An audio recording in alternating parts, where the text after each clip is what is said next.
Hi, I'm Peter, Courier driver, and this video is what's the best van to buy if you want to start running as a courier driver. The truth of the matter is, it depends which way you want to go. Do you want to go the multi-drop route or do you want to go the haulage route? If you're going the haulage route, you want to get the biggest vehicle you can. That's mine over there. That's Alice. That's a 7.5 ton curtainside truck with a tuck under tail lift, and that works very well for me. But getting into trucks is complicated. I'd say that's for further down the line. If you're thinking about getting in, get yourself a Luton with a box with a tail lift, or if you can, they're not easy to come by, a Luton curtainside tail lift. And then you're going to be looking to do 2 or 3 jobs a day. Drop, next drop, job, next drop, maybe on the night before for the morning, that kind of thing. You don't have to go for the Luton. Some people don't. Some people prefer to go for like the long wheelbase or the extra long wheelbase, or even a small van.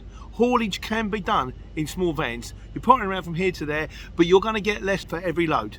They're going to pay you less money to move 1 box than they are to move 100 boxes, because it stands to reason. But that's if you want to go down the haulage route. Alternatively, you might want to go down the multi-drop route. Now, if you're going to go down the multi-drop route, you don't really want a big motor.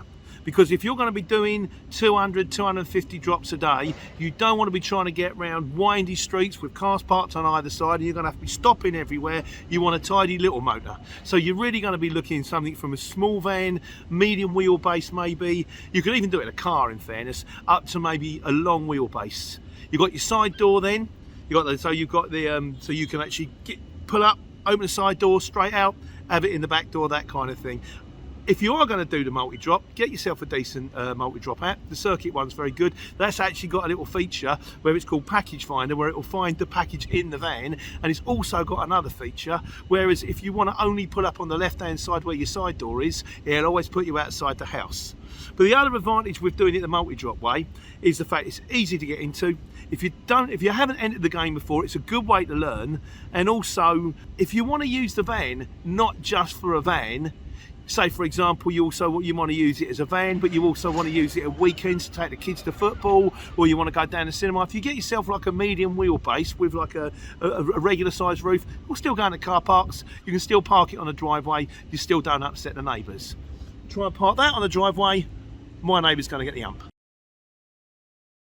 But so it really depends which way you want to go. If you want to go the haulage way, I recommend you get yourself a bigger van. Bigger the better.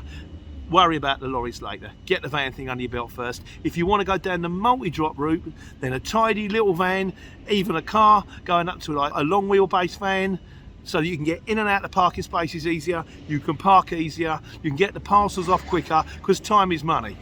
That's why you want your route minimised, quick as possible. Like I say, get yourself a Circuit, it'll get you there quicker, but you get yourself a little van or a normal van, get the route done quickly, get the hang of it, and then progress. And also you've got to bear in mind, whichever vehicle you go for, and I always say buy the vehicle and don't go too mad, because if you buy it and then you realise you bought the wrong one, you can change it. If you go and get yourself an expensive lease or something like that, you're tied in for 4 years, it's not so clever. So buy it and try it, and then see how you go.